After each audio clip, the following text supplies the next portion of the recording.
ADXN stock, is this the right time to buy? I'm going to be answering all this in this brief and short 1-minute video.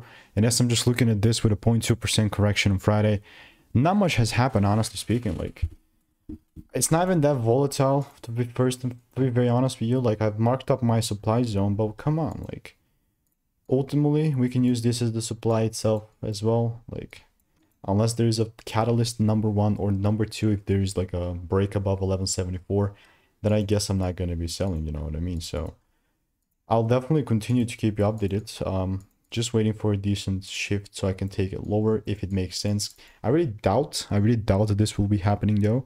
But if you do want to learn how making 5-10K per month and want to stay tuned, then just click the first link in the description and get my free emails. And I'll for sure continue to keep you updated. Goodbye and enjoy, and there's really nothing else that I would be adding here. See ya.